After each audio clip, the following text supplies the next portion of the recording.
This double interrogation scene is arguably the cornerstone of the Ascent. Shepitko and her collaborator on the screenplay, Yuri Klepikov, reworked this sequence 6 times before they were satisfied. There are a number of touches added by Shepitko that are not in Bykov's story, such as the detail that Portnov, like Sotnikov, was also a teacher before the war. The interrogation does play out differently in Bykov's novella, not just in terms of character details, but also its overall tone. Whereas Bykov's characterizations are perhaps more realistic, Shepitko recast the characters of Sotnikov and Rybak as archetypes. What is, in the source novel, a routine interrogation sequence becomes, in Shepitko's hands, a showdown, if not between good and evil, then 2 vastly different outlooks on the world.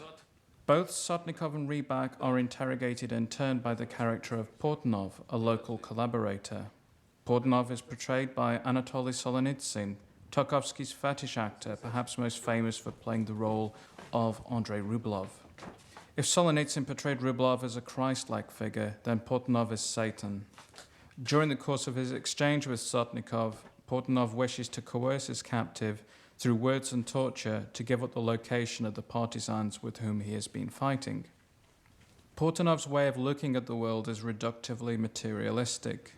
The essence of his philosophy is that there is nothing more to the world beyond their respective existences. Sotnikov, however, disagrees. Like both Tarkovsky and Klimov, Shepitko was a passionate reader of Dostoevsky. All 3 attempted to make films based on works by Dostoevsky during their careers. Tarkovsky expressed his interest in adapting Demons, along with Crime and Punishment and A Raw Youth. He also proposed not 1 but 2 films based on The Idiot, as well as a film about Dostoevsky himself. Klimov also wanted to adapt Demons. Prior to making The Ascent, Shepitko wrote an adaptation of The Village of Stepanchikovo and its inhabitants. While that project never went beyond the script stage, it could be argued that Shepitko's immersion in Dostoevsky's work served as a catalyst, transforming what is essentially a realist novella into a film with a prominent metaphysical dimension. The scholar Jason Merrill has drawn an illuminating parallel between this scene and the parable of the Grand Inquisitor, as told by Ivan Karamazov in The Brothers Karamazov. That story is about the return of Christ during the time of the Spanish Inquisition. Christ is arrested by the Inquisition and sentenced to death the next day.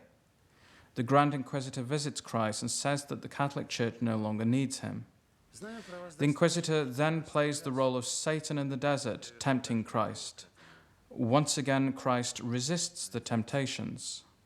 There is, of course, a strong parallel between the exchange between the Grand Inquisitor and Christ and Shepitko's treatment of the meeting between Portnov and Sotnikov.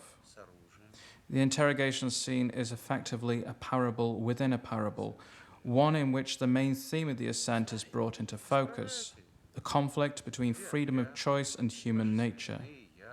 If, as Shepitko claimed in interviews, the questions raised by the Ascent are equally applicable to the present, the question is how her reworking of the parable of the Grand Inquisitor translated into Soviet life during the Brezhnev era. If Shepitko was not religious, and that if the Christian iconography is but a code, what exactly is Portnov betraying? Is the character of Portnov betraying not just Belarusia during the 1940s, but also simply morality in favor of the realpolitik of the 1970s?